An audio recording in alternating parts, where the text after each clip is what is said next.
I've become a tension square knitter and a blogger. I don't even recognize who I am.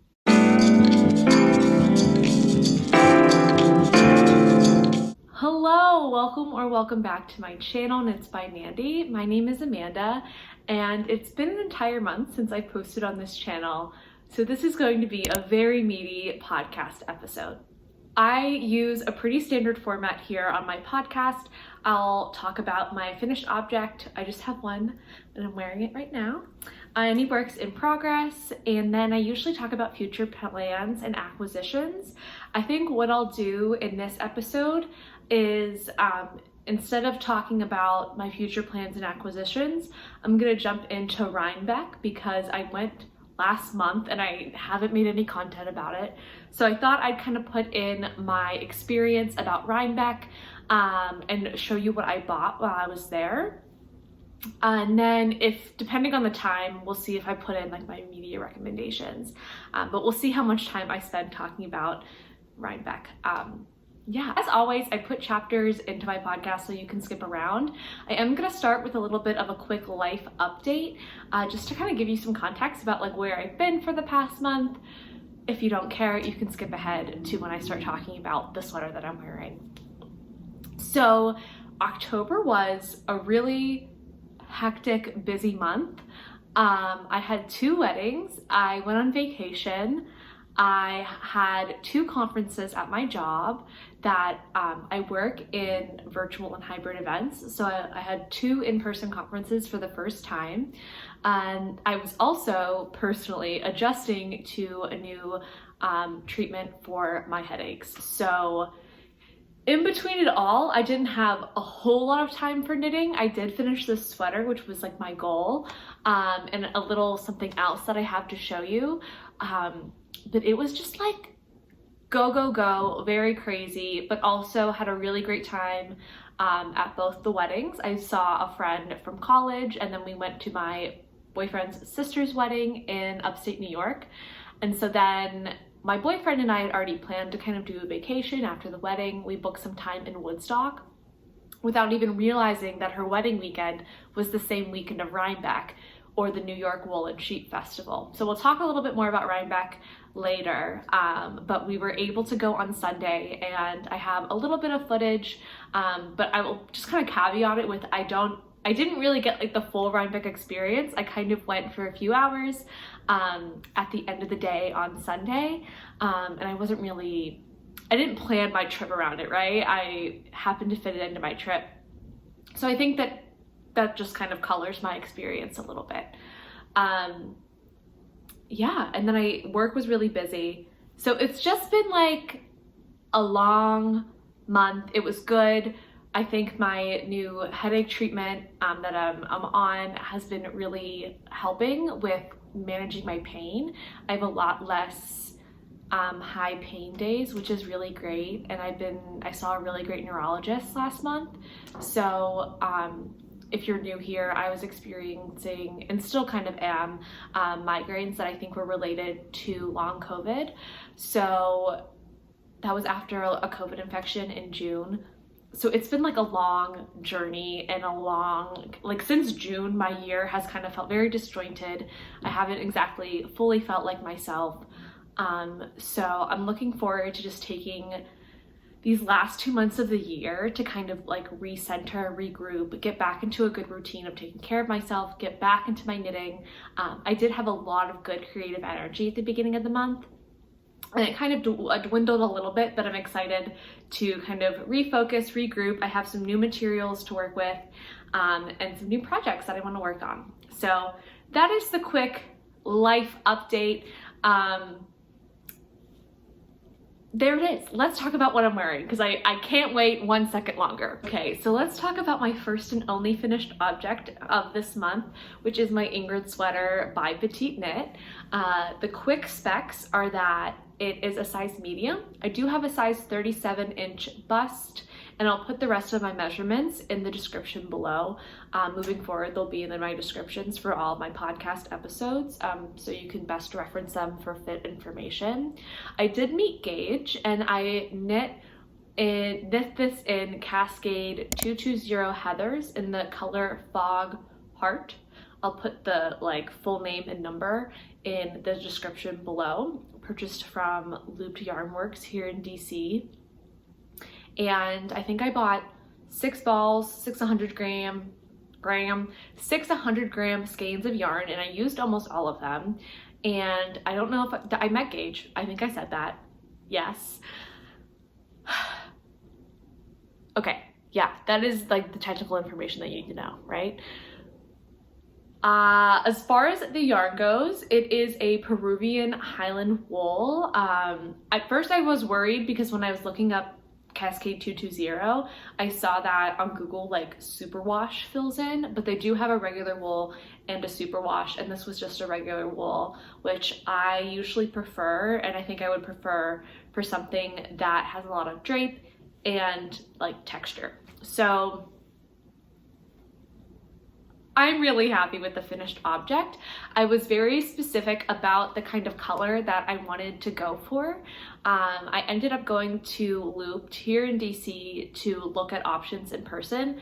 I primarily do a lot of my yarn shopping online, but I'm trying to kind of encourage myself more, especially go to my local yarn store and kind of see and feel what's out there. So I was thinking originally that I was going to buy the Knitting for Olive Heavy Merino because this is knit in a worsted weight. I believe PetiteKnit knits this with a DK weight held with a mohair, but I just didn't want to knit this with a mohair.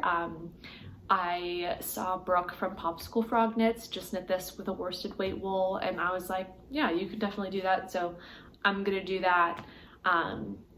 It just really adds up if you knit every single sweater with a strand of mohair and a strand of fingering. So I figured for this one, I'm not like craving it. I don't need the floofiness, so we'll just do wool. And I thought I wanted to do it in the color Oatmeal from Knitting for Olive, and my yarn store had like tons of the double merino. I think it's the double merino or the heavy merino from KFO and stock. So I got to like see it and feel it and look at all the colorways, and the colorway Oatmeal was a bit darker than what I was going for. I wanted to go for like a true, like a bowl of oatmeal, like beige color, and it had a little bit too much brown in it for me. So to give you a kind of closer look at the color, I think it's picking up pretty accurately on camera. It's just a heathered beige with like a more yellow undertone. In the Cascade colorways, they had some more like gray heathers, kind of in the same like shade, but I wanted something a little bit more warm, but definitely something neutral. So I don't have a lot of neutral sweaters now that I think about it. I knit one white sweater last year and I never wear it because I don't like the yarn that I made it in. So I was like, you know, I probably need a little bit more of a basic just to kind of switch it in to my regular items. So that is the yarn. I really enjoyed working with it. Again, I ended up going with the Cascade after kind of comparing it to the Knitting for Olive colorways, and this was a much cheaper option. So if I went for the Knitting for Olive, my store was selling them for about $10 for a 50 gram ball, and the Cascade was around $11 for a 100 gram skein. So this ended up being, I think with tax included, for 6 skeins, $70, while the KFO would have been more closer to like $110. So that is a good amount of savings for me at least, and I think that the yarns are actually pretty comparable. I haven't actually worked with the KFO, but feeling this on my body, it's extremely soft, it's not itchy, I'm not uncomfortable wearing this, so that's like the qualities that I'm looking for in a wool. Don't think I've actually used Peruvian wool before. I'm not that much of a fiber nerd that I really know the difference between like a merino and Peruvian wool, but you may know. But that's the info for you there. I'm already like out of breath. Okay, so the pattern.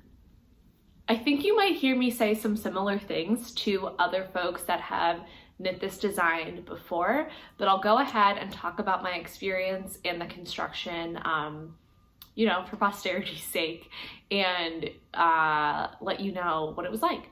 So the sweater is constructed top down. You start by shaping the shoulders with short rows, and then you pick up stitches for the shoulders in the front, also shape them with front rows, join everything in the round for the body, and then it's a drop shoulder construction, so then you pick up stitches for the sleeves, where you also work some short rows here to shape. As you can see in like this section, it's obviously not all the same length. And so the construction also includes charts once you get to they include charts for the yoke and the body and the sleeves is what I'll say, and then there's also some written instructions to coincide. The body was definitely the most fun part of the construction for me. It went by so quickly. It was so fun to make, and the crosshatch instructions are easy enough to kind of remember, or the faux cabling. So each section, I'll go through them quickly. There is double moss stitch, obviously double rib, and then this faux cabling, or I've been calling it crosshatch as well. And then every round is separated by an eyelet round, as you can see. So you have it on the sleeves as well. I really like the details. I really am enjoying more textured knits in like basic or just like solid colors. I've been really just like enjoying what they bring to my wardrobe and the visual interest. I think this was the most technically challenging sweater I've made so far, although it was still, I think, rather easy to pick up. I did make a few mistakes. Of course, we're not perfect, which I will talk about.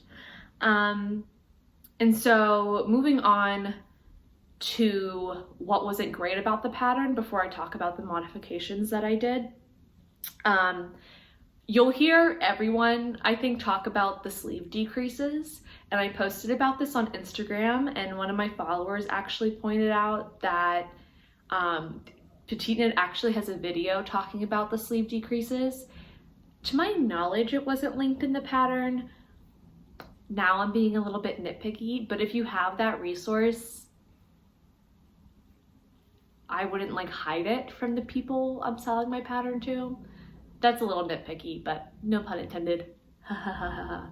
But either way, you'll hear folks talk about the sleeve decreases because there is a sleeve chart, but the decreases aren't included in the chart. And for me, this was my first time reading off of a chart that wasn't an intarsia chart.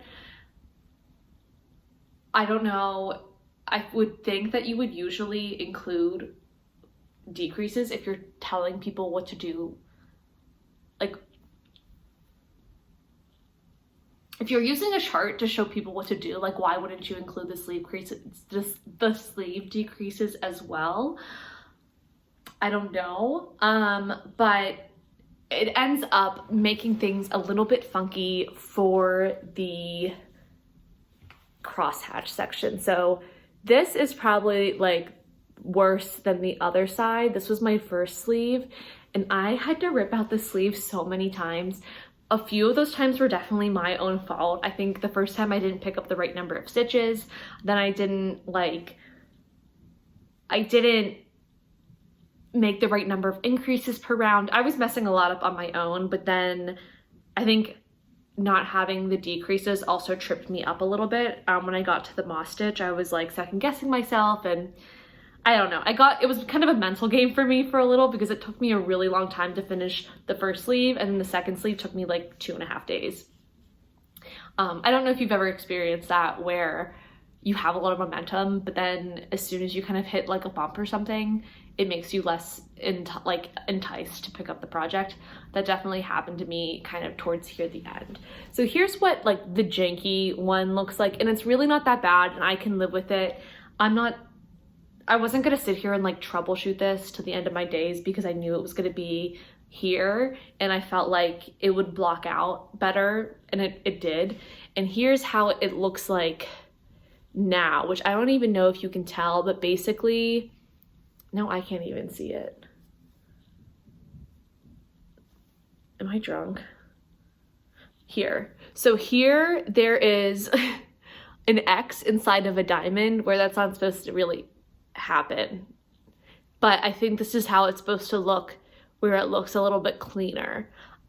So the sleeve here, I think I did a way better job. Not so much that I'm like gonna rip this up, because again, you really, like if I hold it back here, you can't really tell. So that's a mistake I can definitely live with, but I definitely wanted to caveat that in this episode. I've seen a few people do a few different things. Some folks skipped the sleeve decreases altogether, which I don't know if I'd want to do that given how wide the sleeves are. Someone messaged me saying maybe I'll just do all the decreases at the armpit, but then I think that would mess up this section because you need a certain number of stitches to be able to successfully like have the multiples for this.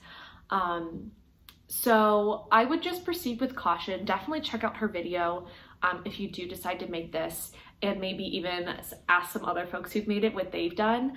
I honestly, I just like tried to do my best and tried to make it make the most sense without it disrupting the pattern too much. So that was the only unfortunate thing about the pattern. The one big modification that I made was the collar. In her original piece, she finishes it like she finishes the sleeves, where she does a bit of 2x2 rib and then a bit of 1x1 rib. And I don't necessarily like how it looks on the finished object on hers and on like some other folks that I saw. Not that it's bad, I just didn't like it, I think, for me, and I think it might deter me from wearing it.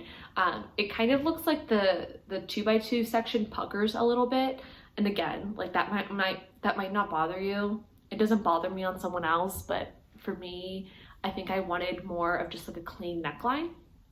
So I saw some folks do just like a 2x2 folded collar, but I decided to go for just a 1x1 and make it a little bit of a mock neck. I didn't do any decreases or anything, and just picked up the same number of stitches that she instructed for the collar, and I'm really happy with how it looks. I even saw someone did this online, did like the same collar, but then she also added an eyelet round first, which I didn't love how that looked, but it's a choice that you could make for sure. But yeah, there's a ton of options you can do with the collar to make it more comfortable for you. And again, this yarn is really close to my neck and it's soft and not really bothering me at all. The only other thing that I modified was I accidentally, I think, like skipped 2 rows in the German short rows in the back. And so I skipped 2 rows up here so that everything would match up. I don't think you could really notice that. And then I think I skipped a few rows on the cuffs as well. And I'll just show you, these cuffs are really long. I don't think I will shorten them because it's kind of like really cozy and I wanted it to be oversized. As you can see, it's very boxy on me, but I wanted it to look like this. But this is definitely going into the finishing. This grows so much when it blocks. I would say the sleeves were up to like here yesterday, and now they fully cover my hand.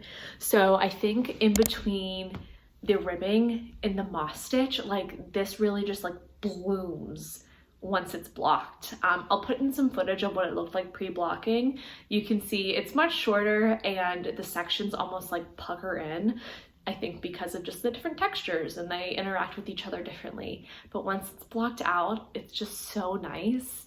And I was so happy and I was so excited to block it. I don't know if you can relate, like if you've ever knit a cable design or a lace design, you just know it's gonna look so much better once it's blocked. And I was just like so ready to get this off the needles and block it. And it was such a satisfying experience. So this is my plug to block your items when you're done, especially if you have like any texture work, it's gonna make everything look so much better. I promise, I promise, I promise. And it's not as scary as it seems. Like, unless you're actually like throwing your knit into hot water, I think it's harder to mess up than you think it is. However, I would still be very cautious and follow the correct blocking instructions and care instructions for the yarn. But like when I first started, I was so scared of blocking, but this is just my plug. I've become a tension square knitter and a blocker. I don't even recognize who I am. She's crazy. I think I mentioned this briefly in my last episode, but the one last thing I would mention about this pattern is I do think that like PetiteKnit often takes the path of least resistance for the instructions of how to do her designs. And I'll give like 2 examples of that. I think, and it's just like it's an example of there's many different ways to do one thing in knitting. But for the eyelet rounds, her instructions seem simpler than other pattern I've done with eyelets before. And for the faux cabling, when I looked up the stitches used for faux cabling, the instructions were more complicated than the ones that she gave in the pattern. So I just think that she has a good way of kind of explaining how to do stitches without making them harder than they have to be, which I really appreciate, especially in something where you're repeating those stitches a whole lot of times throughout the garment while you're knitting it. So that is my Ingrid sweater. I am really, really pleased with how this turned out. I don't think I would knit this again just because I think it's such a unique piece, and I'm just in the phase where I haven't really felt called to really ever knit something again. I don't think I need 2 of these in my wardrobe, but I would love maybe to knit like a small one for a kid or something. I think that would be a really fun experience. I loved the experience of making one, so in that way I would make it again, but I don't think I need another one, right? So yeah, that is the Ingrid sweater by PetiteKnit. I can finally like hyper fixate on something else.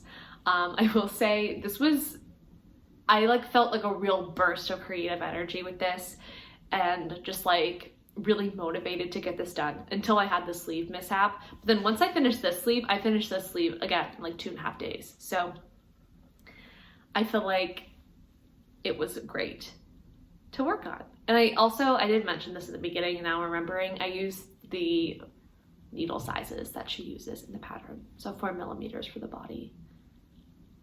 And I forget, I think it was 3.5 for the cuffs and the neck. So that is the Ingrid sweater. Moving on to my only work in progress, and we'll see how long it stays, a work in progress. And it is a vanilla sock, the pattern by the Crazy Sock Lady. I don't have a lot to show you guys, I'm gonna be honest. I have a tube to show you. On camera, I'm actually really liking how the colors look, so I will just briefly describe what this is and why I decided I really wanted to challenge myself to knit a sock this year. As I'm knitting it, I'm not having the most fun. I don't think I like using 9-inch circulars. I think they kind of hurt my hands. I don't think I have DPNs that are this size. Anyway, I was going to knit a 3x1 sock by Crazy Knit Lady, but then I was like, let's not bite off more than we can chew. Like, let's like learn how to do a heel flap and pick up gusset stitches before we get kooky and crazy and try to do ribbing and like keep up with the rib pattern as well. So I went to Nebraska earlier this month for my friend's wedding, and I was like, oh, I'm gonna cast on a sock so that I can bring a sock onto the plane and knit it, and I don't have to bring my entire sweater because that's not gonna fit with all the other things that I need to bring to Nebraska. And so that's really what kind of was like, oh, this is a perfect chance for me to knit a sock. And because I was traveling a lot this month, I was like, oh, sock, perfect. But I brought this on vacation with me, did not pick it up once, was very engrossed in the Ingrid sweater. I just don't think I'm gonna be a sock knitter, guys. Like, I know I picked a very boring pattern, but I don't like the gauge. I just haven't liked it so far. The pattern's great. It's a very common pattern. But yeah, that's all I have so far. I started the heel flap, but then I think I messed something up, so I stopped. And it was really hard to knit on the 9-inch circulars. So for some context, one needle is shorter than the others. And so then when you do the heel flap and then you have to go to knitting back and forth, you're now holding the short hand, the short needle, kind of in your dominant hand. And it's harder because you don't have a lot to grip onto, and I hate how it feels. So honestly, we'll see if you ever see these again. I'm not sure. This yarn is Hobbi's Silly Sock yarn, and I think the colorway is like Amazing Acrobatics. It's not the softest yarn I've ever felt, but the colorway is kind of fun. It's self-striping, but yeah, I'm not feeling like super into socks, and I think this might be the last time I knit socks. We'll see. We'll see.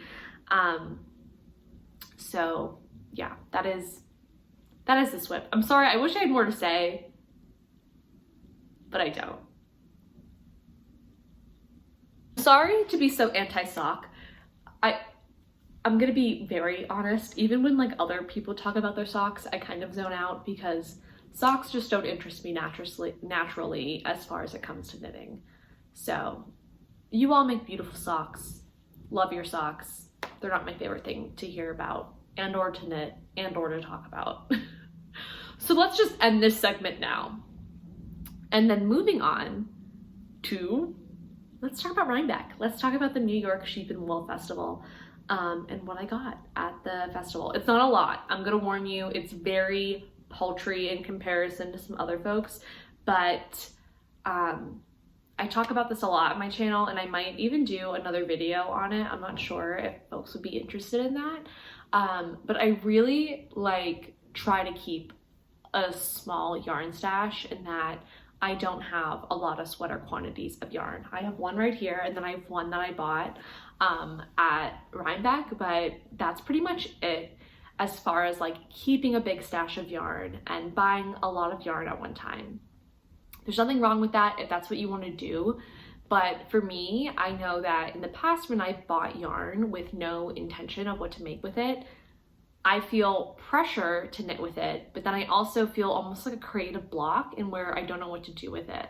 And I find for me, my creative process works much better when I can like envision a piece and then get to kind of find the perfect yarn to make that piece with. So that's really how like my process works, and I found what best works for me. So I just want to say, if you are not a huge stasher, you are seen. If you are, love that for you. We all are just like trying to do our best and like make ourselves as happy as possible on this like big floating rock. So if for you that's yarn, I'm happy for you. Swear to God. So let's talk about my experience at Rhinebeck, and I'll show you what I got. Like I said in the beginning of the episode, I was in upstate New York for a different reason. I was at a wedding, and it was a beautiful wedding for my boyfriend's sister in Beacon, New York. And then my boyfriend and I were taking some time to go on a little vacation. We went to Woodstock, stopped in New Haven to visit one of my friends from college, and then we spent some time in Brooklyn, actually in his sister's apartment because they lived there and they were on their honeymoon. So we got to stay in their apartment, which was very kind of them, and kind of get to be New Yorkers for a few days. That was a really bad New York accent. So that was the little vacation we went on. In between being in Beacon and Woodstock, we literally were gonna pass Rhinebeck anyway, and it was the weekend of Rhinebeck. So my boyfriend, being the absolute trooper that he is, drove us to Rhinebeck, and we went for a few hours on Sunday afternoon. So from what I understand, I think the busiest day is Saturday. That's when I saw most people posting and like most people meeting up that day. I think that is when like, that's just like the busy day, and Sunday's really chill. And we also went in the afternoon on Sunday as things were kind of slowing down. So the first thing that I have to say is that it was beautiful in upstate New York this time of year. I had never been to the area, and I don't want to say I had low expectations, but like I was like, oh, it's gonna be nice, it's gonna be pretty, it's gonna be fall. It's gorgeous, and like the little towns are adorable. The town of Rhinebeck is very cute. Like there's like diners, and there's New York bagels, and like everything. The fairgrounds are beautiful. They have a ton of food vendors, which I understand on Saturdays I think the lines can be pretty long. And so we got there. Again, it wasn't like packed, but there were people there.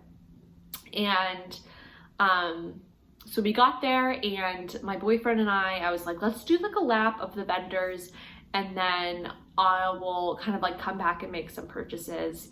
And then I also knew that they were gonna like have a llama outside. It was like meet a llama on the agenda. And so I was like, and then we could meet a llama, and then I'll go buy some yarn.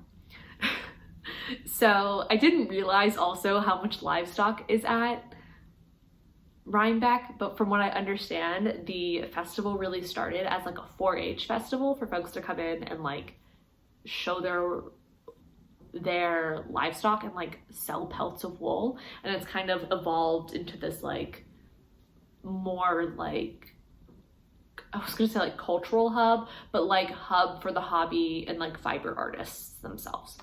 That's what I understand. There's a whole New York Times article about it, which was pretty cool, about how like young folks are kind of reviving and like keeping the festival alive. I don't know if I want to say reviving, because I know folks have been going for a long time, but how there's like this new generation of young knitters and crafters, which I think is really cool. And my favorite part of the festival was definitely seeing everyone's knits that they wore. I didn't knit a sweater for Rhinebeck just because I did not have time, and I didn't necessarily like care to. So I just wore my sweater number 15, by my favorite things knitwear. It was fun to wear it though. I was like, I'm wearing my knit sweater, and everyone else is wearing their knit sweaters and their shawls. There were families where the mom, dad, and the kids all had hand knit sweaters. And he did knit my boyfriend something. So if he comes with me in the future, he can wear something. But that was probably my favorite part. I did get to meet one person that I know, Kendra from the Balanced Gain. So that was really cool to meet her in person. We just kind of briefly said hi, but always wild, like meeting other folks from the internet in the real life. And so we did like a lap, looked at all the vendors. We looked at the sheep and the goats. We met the llama. I'll insert footage of the llama. It was great. And then we made some purchases. So let's get into what I bought, and then I'll kind of end with maybe like my final impressions and recommendations about the festival.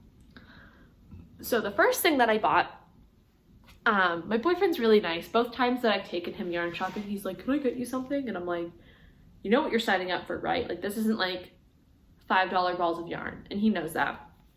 So the one place I wanted to stop back to was the Neighborhood Fiber Co. And I didn't even realize that this is a local to me dyer. So they started in Washington, DC, but the owner was saying that she moved to Baltimore in order to like maintain the business because rent costs are so high here, which I understand. So a lot of these are named, like her colorways are named after places in Baltimore and DC. These are the colorways Butcher's Hill in their Studio DK and their Surrey Loft. The DK is just DK merino wool, and this is 65% Surrey, 20% merino, 15% silk. And I really, we're getting some sunbeams here. I feel like this like comes up really way more pink than it is in person, but it's pretty pink, I guess. And it's this like really fun like pink and red like scarlet colorway. And I'm just thinking of making like some cozy winter accessories with this, maybe a hat, maybe gloves if I have enough. I'm not actually sure how far this will get me because I haven't swatched it yet. But I am really excited because I haven't worked with Surrey before, and I'm excited to see how these come together. So it was very cool to go all the way to Rhinebeck to buy from kind of a more local shop, but I'm really happy with how these look and really excited for them. So those were contributions from my patron, Austin, my boyfriend, even though he's not getting what I knit with this. That's, I think, what a patron is, right? No, he's just my boyfriend who sometimes buys me yarn. So very sweet. Thank you to Austin. And then, one second, we have some rolling away. Also, sorry about the light. I had to switch locations because like the light is coming into my apartment differently now because of daylight savings. But I think I like had it good now and then it changed a little bit, but the sun's moving. I can't be in charge of all of it. And then I went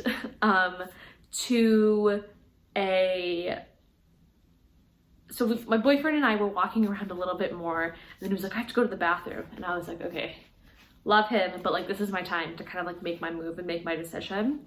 And there were lots of beautiful yarns there, and I was just kind of looking for a unique colorway to catch my eye to buy a sweater quantity worth of something, because I was like, oh, I'll let Austin either buy me like a sock yarn or like a little something smaller, and then, or I was planning on buying that and then he offered to buy it, and then I'll buy it one sweater quantity because, as I said before, I really don't want more than that at once, and I honestly didn't really feel financially comfortable buying more than that at once because this was not cheap.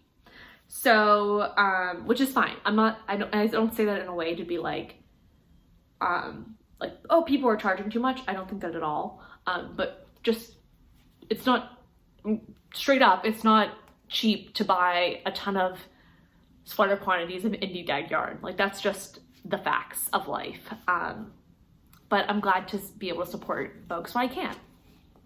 That being said, I stopped by Primrose Yarn Co., which I also didn't realize is from Pennsylvania. They're from York, PA, and I'm originally from Pittsburgh. So I was like, how funny is it that I'm in upstate New York buying from places from Maryland and Pennsylvania? Crazy. So wacky and kooky. Anyway, kooky and crazy. This is Roan DK by Primrose. I'm like not... I'm so jazzed. This is Roan DK by Primrose Yarn Co. in the colorway Fossil. This is 100, it's not 100 of anything. It is a 3-ply DK, which is 60% American superwash merino and 40% non-superwash merino. So it's spun and dyed in York, PA. And again, we're getting a little blown out here, I'm sorry, but the color, it actually, again, isn't too like inaccurate from what I'm seeing in real life. It's really a like deep purple color that has a brown undertone. And I was really inspired. Emily of High Fiber Knits did an episode recently where she did her Louvre sweater and I think a camisole and this just like lovely purple color, and I was like, oh yes, my favorite color, purple.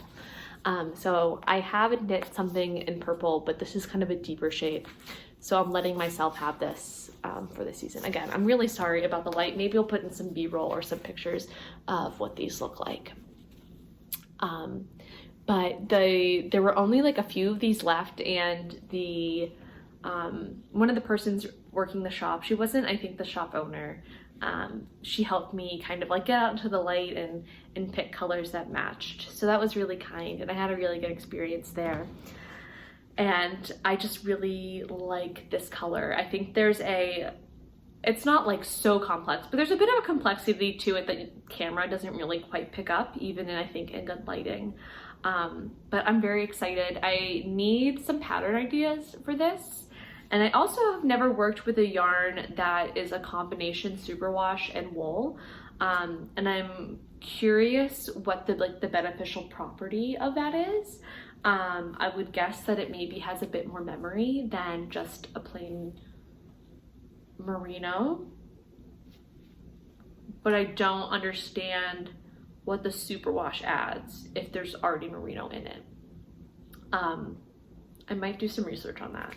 Editing Amanda here with the answers about the combination of the yarn. I just went to the Primrose Yarn Creator website and lo and behold, they have the description of why they mix these two yarns. So I just thought I'd quickly read it so we all have that knowledge.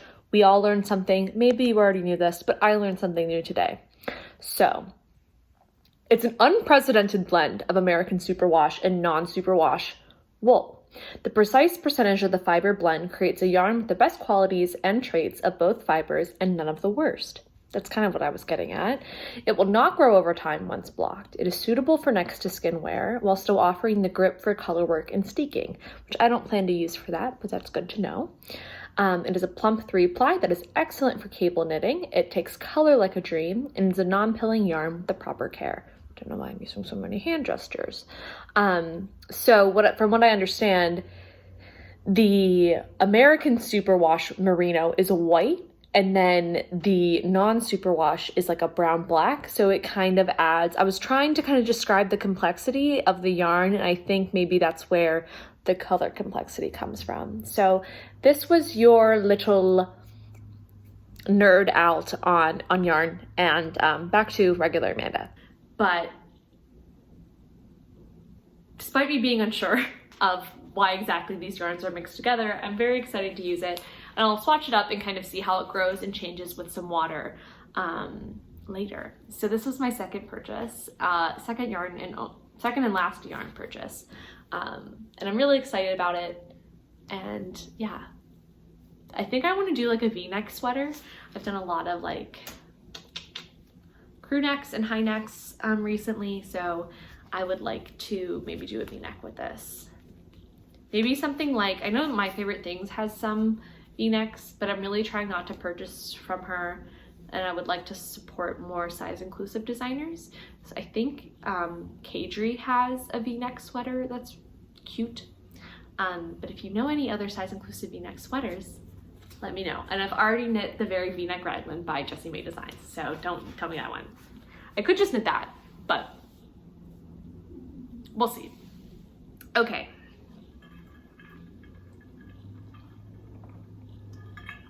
I feel like this is gonna be such a long episode.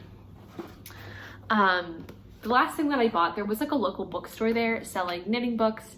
I think Pom Pom magazine was there. I was like, there was so much going on in front of Pom Pom magazine that I got a little overwhelmed, and I was like, okay, I was like, I'll buy a book. I didn't have a book with me on vacation. Admittedly, did not crack this book open. It was definitely that thing where you think you're gonna knit and read more than you actually will on vacation. I thought I was gonna like finish this sweater and finish a pair of socks, and I didn't even like finish a sleeve, and I didn't even crack open this book. But this is just called The Curse of the Boyfriend Sweater, and it's essays on crafting, and I love a collection of essays. So I will let you know more about this book when I open it. I think overall, if I were to do Rhinebeck differently, again, I was like, I wasn't planning on going to Rhinebeck, it just like happened to work. But if I was making the trip to go to Rhinebeck, I would probably reach out to more folks to see if they would be there and to meet up with them. And then also like make a better plan of vendors I would want to see and the types of yarns I'd want to buy, because it's very overwhelming. Even on Sunday, there were like a ton of people in the booths. I can't really imagine what it would be like on Saturday. I honestly think it might be too overwhelming for me. I think especially post-COVID, it's just like very overwhelming, I think, to be around a lot of people. And for me, for the longest time, I'm getting a little bit better, but get like very stressed out in the grocery stores since COVID, because like I have to make a lot of decisions and there's just like a lot of people and like navigating it. It was really stressed me out. I don't know if anyone can relate. I would joke, like I would like, when I was staying with my mom, I would like be on her heels because I'm like, we need to get out of here. Anyway, it's a lot. Like it's pretty overwhelming, and we were just coming from a wedding, and so we stayed for a few hours, but I was like, I can't really do much more than that. And I did want to maybe get some merch, but basically all of it was sold out. The ones that I wanted. I think pins are kind of big, and then I wanted a tote bag, but that was sold out as well. So I think there's pluses and minuses. 2 probably each day. Again, I can't really speak to Saturday, but I had I think a much more low-key experience than most other folks have that go on Saturday. But I think it was worth it definitely to see everyone's knits, like get to see folks and kind of just like be around other knitters, and also just see a lot of cool vendors, a lot of different vendors that you might not usually have access to. So that's my take on Rhinebeck. I would honestly say, like, just go plan a trip to upstate New York, like vacation there for a week, and like also go to Rhinebeck. We just had an amazing time there. It was beautiful. Like, we went on a beautiful hike. It was just so good. I want to go back on vacation. I really, really do. So yeah, that was my experience at Rhinebeck, and those were my kind of acquisitions. I don't necessarily have any like big plans right now to talk about, other than starting the Whitmoor cardigan with these yarns, which I have talked about, so I won't go into detail there, but this is going to be, I think, my next cast on before casting on the purple yarn. Maybe for once in my life I'll be having 2 sweaters at once, but probably not, because that stresses me out, and they probably take the same size needles. So the only other thing that I acquired was I actually broke 2 sets of my interchangeables, and this isn't, I don't even have them in here. I needed to buy a new set of 4.0s because I stepped on them. Like, that was fully me. And then I broke one of my 3.5s because did it get darker again? Anyway, I sat on my 3.5. I'm just really rough on my items. I've always been like that since I've been a little kid. So I had to buy some new needles. I have the Knit Pro set. I think these are called the Symphony. I got these for myself for Christmas last year. I like them. I'm wondering if I want something with a little less drag, but I hate the feeling of metal. So I'm thinking of getting maybe like a shorty set for sleeves and stuff. I think that'd be really nice. For Christmas again. But needles are such a huge investment. Like, I want to make sure I really like them. So I've been thinking about that. You may hear more from me about those. But yeah, I don't hate this set, and I got them on sale. The worst thing about this set is this case has like an insane chemical smell. I think after a year it's almost gone, but like truly it did not go away for a very long time. But it doesn't like reek on your shelf when you open it. It's like, oh God, this was like made in a factory kind of smell. So thank you for sticking around for this beefy episode of the Knits by Mandy podcast. I really appreciate you being here. Stay tuned for more content. You'll probably see it sooner than you saw this one, in between the last. A very complicated way to say I probably won't wait a month before posting again. So thank you for being here. I really appreciate you taking your time to spend it with me today. And I hope to see y'all soon. Bye.